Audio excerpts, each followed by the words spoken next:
YouTube. It's letting us on here. Yo, man. So we literally took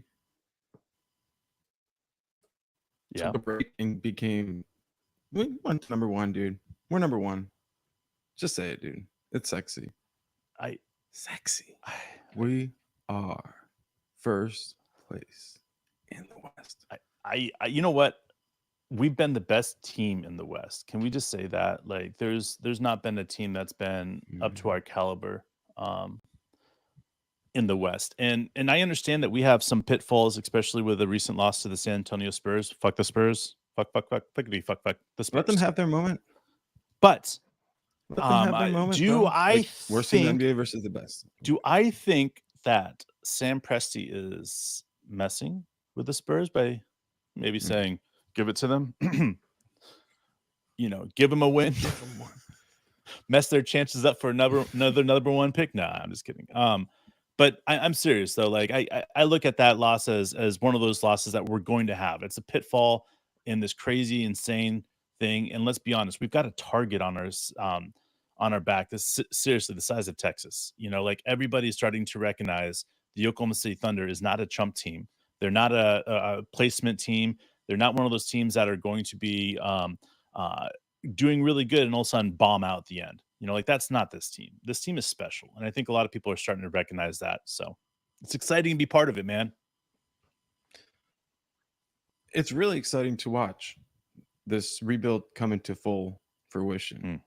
And really, like you said, Sam Presti Oh, deserves bless you. a ton of credit. But Trey in the Deuce. end, who the hell cares about the general manager compared to the players, right? Mm. Like, a general manager will be known for fucking shit up more than they will be anything else. It's very rarely people are known for success. And even Presti, Sure. people were calling for his job in Oklahoma City Oh, yeah. after he So didn't much, get it dude. done the first time. So there's an enormous amount of pressure. It's fun right now because we're young, but like we're looking at it, we're thinking conference finals. We have to admit that we're thinking finals in this year, next year, soon. We're thinking championships. So it really comes down to getting it done. And we know from the previous versions of the Thunder, Hmm. you may think you're going to have a bunch of bites at the apple, but you might only get one. And you have to, seize the fucking day, bro. And I just I feel like this team is figuring it out. And even losses like that to the Spurs. Sure. Like It's part of it. that just shows you how to be ready any moment because anybody exactly it's part of the growth. So, I'm I'm just super proud to be a Thunder fan and the moment that they're seizing and stomping on everybody, dude. This is a special time to be a Thunder fan. Well, I want to go into this as one of maybe the greatest, I guess people would say the greatest NBA coach of all time. He said something super inspirational about in order to be able to be a championship team, right? He called it the 40-20 rule. You have to have 40 wins before you get to 20 losses. All right. And 27 of the last 30 NBA championships fall within that 40-20. All right. The three teams that did not is the 2004 Pistons, 2006 Heat, and 2021 Bucks. All right. Who are the 40-40 or 40-20 teams this year right now? It's the Boston Celtics, Denver Nuggets, Minnesota Timberwolves, and the Oklahoma City Thunder, which I would say is one of those four teams should win the NBA Finals. So if you're talking about that right there and you're understanding exactly where this Thunder team is, one of four teams that has a chance to win a championship. When has Oklahoma City had those odds? In a long time. It's been, I feel like, forever since KD left. And to me, that's something that with this team being so young, it's truly inspirational. And we haven't even started talking about the game last night, but I just want to kind of focus on what we're seeing with the Thunder. And we've been out for a while, haven't talked on a podcast for a while, and I think it's just great that we're having a moment to be able to talk about what's happening right now in front of us while we have 22 something ish games left. Dude, I got a new place, bro. So I'm pumped. We're gonna be What's up, back Wyatt? on a regular, but yeah, I Milwaukee? mean, watching from the peripheral while everything was happening with the Thunder, and now everybody's talking about us, and it's like, man, I miss hanging out with all you guys and just like talking, shooting the shit, and talking about the Thunder. It's been a tough time to not be around because of all the success. But my belief is that everybody out there who knows us, they know exactly what we'd fucking be saying. Hmm. And I gotta shout out everybody who let us know how much they missed us while we were, Dude, taking so much. just getting our house set up and getting everything going. Yeah, I mean, I would be waking up and I'd see all these messages from people, and it would mean everything. So, shout out to all the love out there, man. But this moment is for the Thunder. This moment is for what we have for our city, and what we've been able to create. And there's going to be a lot of moments in the future where people are comparing other teams' rebuild to our rebuild, because let's face it, this is the greatest rebuild of all time. So when people look back and they're like, hey, how do we copy it? It's going to be attempted to be replicated, but I promise you it will never, ever be duplicated. All right. I wrote some things down, bro. Yeah. All right. First of See it. all, more so of what we've been called the last year, just the year. I decided I wanted to kind of just cut it off at a year. And the reason is because I think a lot of our own podcasters that are local podcaster in Oklahoma City, they didn't even believe in this team. They didn't understand what was happening. But we were called delusional. Do they now? Delusional for saying that this team could win above 50 games. Like by every fucking podcaster in Oklahoma City. We were called out of touch. We were called not understanding how to diagnose the game. We were said that there is 0% chance that this team wins 50 wins this year. Stop lying to yourselves. Multiple people would say that. I mean, I've got a huge list right here of just constant stuff just going on and on about how our fans were the most annoying fans in the entire basketball world. And how we were just so delusional. Our fans that are liking the last storm were delusional because we believed in this team.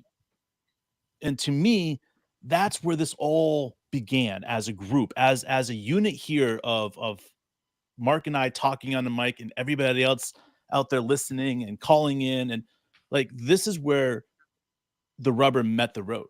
We all sat here and we were waiting for this moment. We were waiting for this moment to be able to sit there and be like, we told you guys so. But instead of doing that, we decided to focus on our families during this time. And I think it's one of the most amazing things that we could have done, to be honest. Instead of sitting out there and gloating and being like, motherfuckers, we told you guys, right?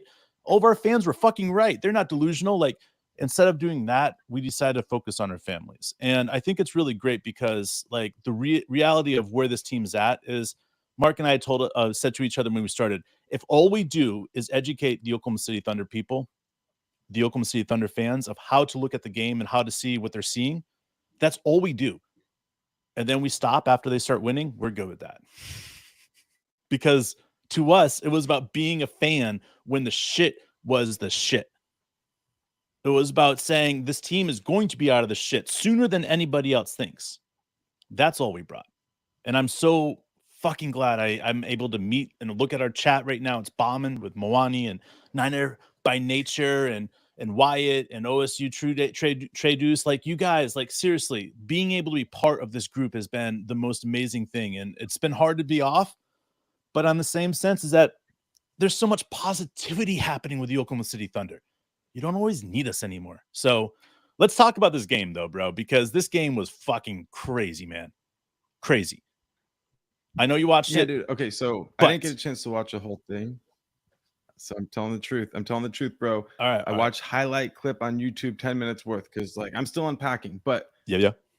Real quick, you tell me what happened. We got down by double digits first quarter. So tell me what happened there. The first quarter, the beginning of the game, it was a shit show, bro. It was I don't know, man. It was one of the worst first quarters that I've seen in a while for this team. I think we scored 4 points in the first 6 minutes or something like that. It was just not good, right? But then again, I think there was two or three concerning. I was watching the score. Yeah, there's 2 or 3 different times that we went 8 or more minutes without or getting out of the single digits for scoring. Okay, so this team just hit some funky spots, right? But here's the thing: when we started scoring, it was so quick. It was all of a sudden, next thing you know, is within 5 minutes, we're down 16 or 15 or whatever it was, or 14. Next thing you know is we're leading. and it was so fast. It was like Yeah. steal after steal after steal. Like we had 5 turnovers in the entire game.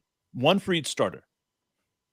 One for each starter. That's it. But you want to talk about Damn. what we had for steals in the game, because like this is one of my favorite subjects of what this team was able to do last night, because we just dominated. Let's do it. We Let's talk. dominated the Suns. All right, steals. We had Chet had 1.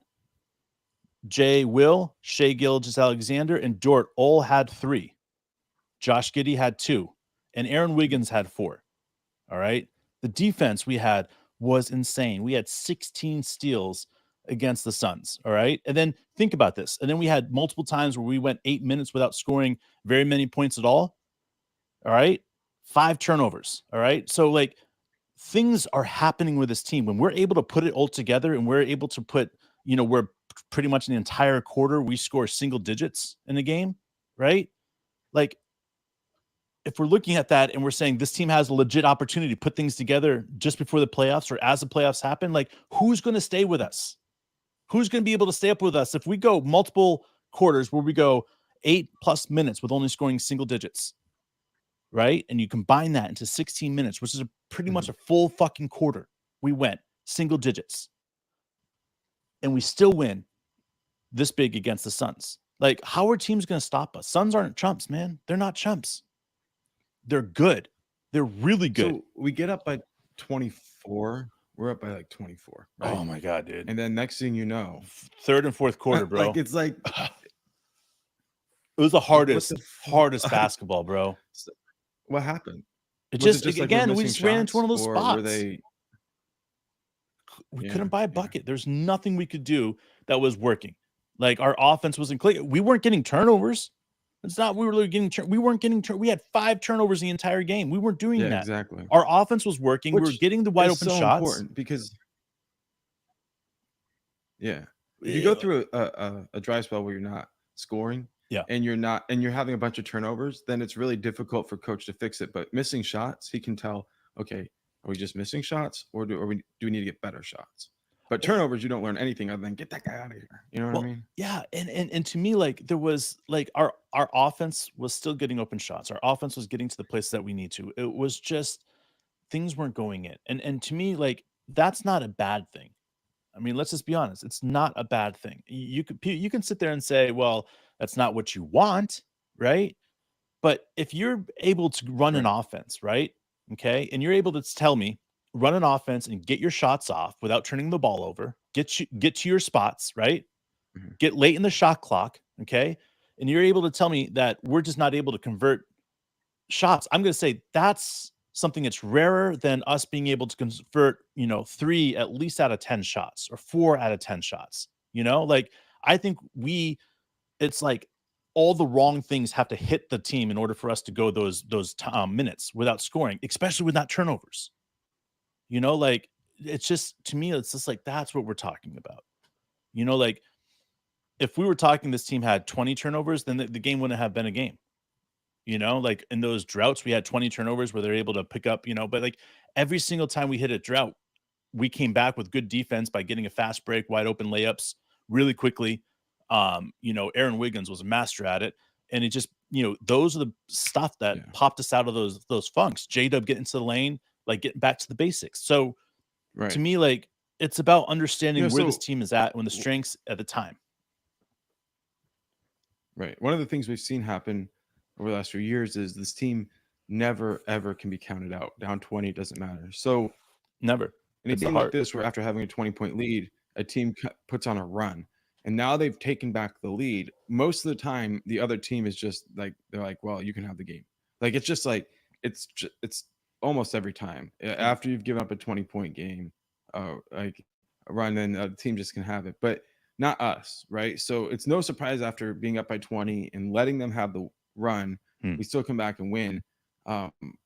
It's just the flow of a game, and our understanding, which you see from coach, and it goes through Shay and the rest of the players have it, that the game is a 4-quarter game. Yeah. And there's going to be ups and downs throughout it, but you can't get too high. You can't get too low. You got to stay focused on the final result. And that's the thing. But as we've seen that happen, now we're having people say like, oh, well, this team is this is evidence maybe that we're not ready for a playoff run. How do you Hmm. feel about that claim? 35, 8 rebounds, 9 assists, 3 steals, 3 blocks. His name is Shay Gilgeous-Alexander. Like, he does everything. Like, he is the MVP of the league. When you score That man. 35 points, have 8 rebounds, have 9 assists, have 3 steals and 3 blocks, who the fuck are you gonna say that's gonna stop him? Nobody. But with that being said, with So all the do you think amazing he's stuff better that we than can talk about Shay, right? But the MVP of this team and what's going to put us in a different league is our bench. Okay. And the reason why teams are going to have Mhm. a miserable time playing us, okay, is our bench. And I want to say this with all due respect to the rest of the benches in the league. Our bench is the best. And this is why 86 minutes last night from our bench, 0 turnovers, 0 turnovers in Wow. 86 minutes from Yeah. our bench. Yeah. Okay. Yeah. Gordon Hayward's still trying to figure out. He only had 2 points, right? He had 2 points from Bayamba, which I loved seeing him play last night, right? Because Bismarck. Nurkic or whatever the fuck his name is had 31 rebounds, so fuck him. Nurkic. Isaiah Joe All had right. 8 points, right? He had 2 back-to-back threes at one point. Unbelievable by Isaiah Joe. Casey Wallace had 7 or 5, and Aaron Wiggins had 7. Like, this is what we're seeing from this bench is it's truly unbelievable. Like, Shay will be the MVP to the league if he continues doing what he's doing. But our team having a bench that goes out there and puts up 86 minutes with 0 turnovers allowed us to be in this game in the first place. And they weren't out there, yes, they went through scoring droughts or whatever, but don't look at it like that. Like, they took care of the ball. They got the shots they were supposed to get to. Like, nothing fell in for those guys at those moments. So for me, I'm looking at this and I'm saying this is what we need to be able to have in order to be able to get a deep dive in the playoffs is a bench that just dominates. And do I think that I said it. Gordon Hayward is one of Yeah. those players that is going to be on the bench in the playoffs, right? And averaging 15 plus points a game. I do. And so when you're adding him getting into the groove Really? of things right now and getting healthy from his injury, you add him at 15 points a game. We're talking about a different league from this bench. And then you got Mike Muscala in there for sharpshooting and getting Chet an extra 3 or 4 Yeah. minutes of He got rest, bro. minutes. Bam. Fire, bro. How did you feel about Moose's minutes, bro? He didn't play. He didn't play. I saw him in the game. I did. Nah. There's other white Ah, guys out there now for us, bro. damn. Dude. No, you're right. You're right. It's what it was I saw Gordon wearing 33. And I thought, 33. I know, it threw me that's off. I was like, Moose. But it Moose is wasn't out Moose. It there. was I was Yep, Gordon like, Hayward. no. He took those No. 33, bro. Okay. Yeah. I'm checking now. Yeah. So All right, I did good. the same So thing. So let's talk about what's happening with Shay. Okay. It reminds me a little bit of a couple other times in history where like you think you know what's going to happen over the next decade. Like Luca was supposed to own this decade. When he showed up, this was like Luca was supposed to be the next everything, right? And he's proven to be that. Like I'm not saying he isn't.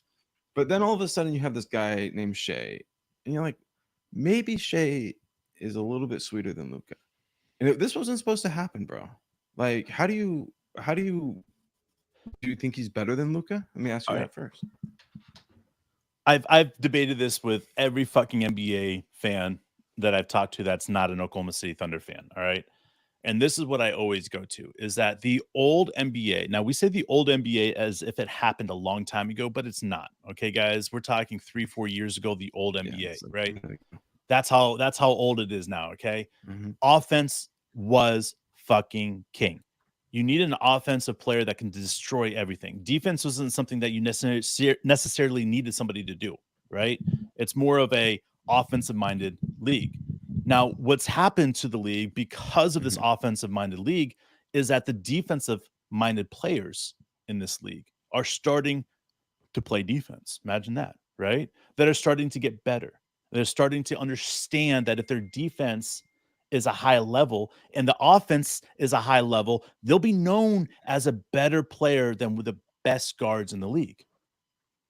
And you think about that in Right. a league that's driven by forwards at this moment, okay? Centers and forwards, which is strange saying, right?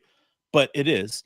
And then you Mhm. have these guards. And if you look at the guards, who are the 3 guards in your mind that are the best guards in the league right now?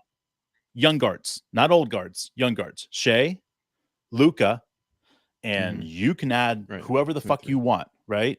But there's Yeah. one spot You in can there, give him one of those. one spot, one spot in there, right? That it could be added to a player that's over 30 years old. That's how much the change in the league has completely changed. Now, people will say Luca's better because Luca, right, is a better offensive player in their opinions. Okay, like seriously, Luca's offensive skills is insane. But if you're an NBA expert, an NBA fan, you're watching Shay Gilgeous-Alexander and you're saying, wait a second here. He not only plays offense, but he plays fucking defense. Not just at a little level, but he leads the league in steals. He leads the league in like deflections or top 5 in deflections. Like this dude is on a whole new fucking level because if you're playing offense and defense, right? This is what we call the fucking grandpa league. All right. This goes back into the 90s and early 2000s when like people like Michael Jordan gave a shit and people like Kobe Bryant gave a shit on both ends and nothing was given, right? That is the difference with this league and the young players in this league is that they give a shit on defense. And that's why Luca is a great player. And for the rest of our lives, we will say Luca is one of the best offensive players to ever play the game. And his stats will be insane. But if he never learns how to play defense, he might not even be known as the best guard in the league. Yo, I'm starting to feel like if Shay doesn't win the MVP, it's going to be complete travesty because Fuck it, dude. to I do don't what care. this team has done, complete You shouldn't travesty. care. Because how You could know you give why? it to Luca right now when Luca's team isn't even on? Why? No. You know who will get it? It'll be one of 2 players, in my opinion. All right, at this point, okay, because Embiid is out of there, right? You're going to have to give it to the Yeah, MVP as injury. a nod from our MVP for the Finals MVP from last year, right? Joker, All right. right? You got to give him a nod because that'll be his 3rd MVP as being labeled as one of the greatest players of this generation, okay? Or you got to give it to Shay, okay? Like people will Right. yell and scream all about Luca, right? But the NBA doesn't want an all offensive players in the league anymore. They think it's great for the league, don't get me wrong, but you want these guys that are these defensive superpowers that are offense and defense. Why? Because it's better for the league. And people are like, "Well, the league right now is turning into an all offensive league." I know. That's why you want to reward the defensive players right now. Reward them.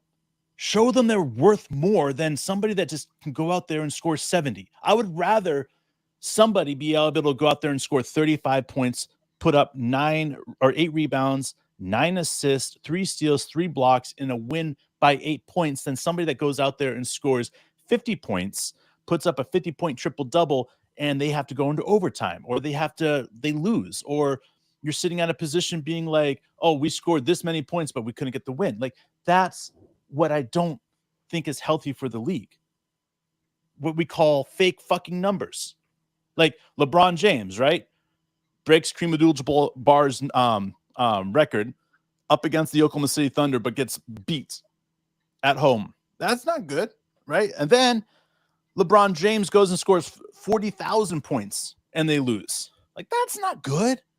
You don't want that shit. You think Luca and maybe Victor and maybe a few of these other stars start thinking like, hey, Shay's got it pretty good. Shay's got it pretty good. Like, yeah, he's pretty damn great, but having a team around him looks like a fucking great thing, man. Like, maybe I should get one of those Sam Prestis so I could have a team around me too. Think they feel that way? Yes. Like, are you going to be happy with Jeremy Shohan as your number 2 guy? I mean, hell no, bro. Give me somebody else in Dude, here. dude. Give me somebody else in here that can You play gotta and lay can off this. score. I'm just saying. I'm utilizing this as a how many young number one team. And picks do any they young need team, before you they're could good? say this with Detroit Pistons. You could use this with any young team. They're looking at the Oklahoma City Thunder and they're like, that team is as young as us. And they're fucking dominating the NBA. I want that. I want that. Are you telling me that Ant's happy right now with Minnesota? And he had an opportunity to go to Oklahoma City. You think he would say no? Fuck no. Anybody in the league would recognize that Oklahoma City is a place to be. Anybody. I don't want to talk about Ant. I don't have anything nice to say about Ant, so I won't say anything at all. Dude, listen. The NBA is full of a bunch of antichrists, bro. All right? Guys that will never be Michael Jordan as AI calls him the Black Jesus. No one will ever be that caliber. All right? But there's players in the league that people are saying, oh, he could be that good. He could be that good, right? But listen, when Michael Jordan was starting off, nobody was whispering that until Jordan was over 27 years old. And guess what? He was in the league with Larry Bird during that time. He was in the league with Magic Johnson during that time. He was in the league with all these guys that people were screaming to the top of their lungs, Kareem Abdul-Jabbar, best players ever. Right? And we are seeing that same exact change happen in Oklahoma City right now, where all the people in the world are saying, LeBron James, LeBron James, LeBron James. And here is Shay Gilgeous-Alexander quietly coming from an up-and-coming city that nobody would have expected to have a player, much less in a billion-dollar stadium and a multi-billion-dollar brand new skyscraper. This is what's happening in Oklahoma City. It's getting ready for championships.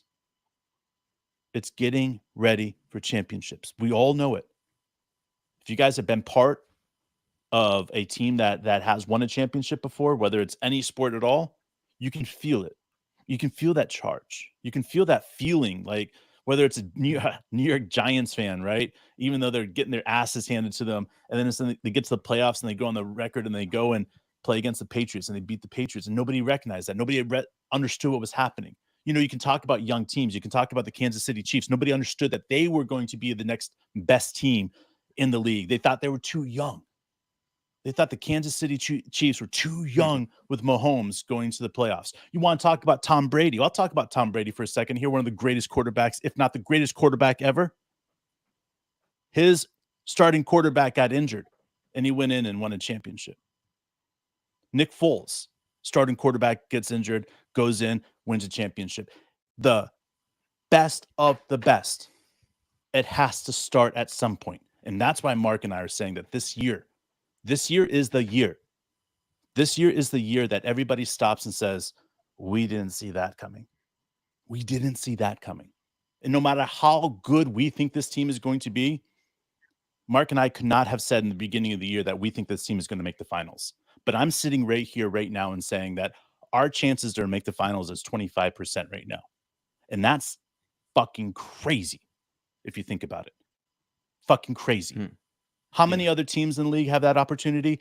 I don't know, but I'm just saying right now, like I'm looking at it and I'm saying if I'm LeBron James or I'm like the Phoenix Suns or any of these teams, I'm saying, okay, I want on the other side of the bracket. I want my chances to be able to see them at the conference finals. I don't want to see them early. Don't want to see them early. I don't give a shit where I'm at. I just don't want to see the Oklahoma City Thunder in the first fucking round. Because everybody knows we're not fucking fake. They all know we're for real. And it's just weird that some people are taking this long to recognize it. So I appreciate you guys for recognizing it. Love you guys. Boom. Buckle up, bitches. It's going to be a hell of a run. It's here, guys. Let's do it, Dave.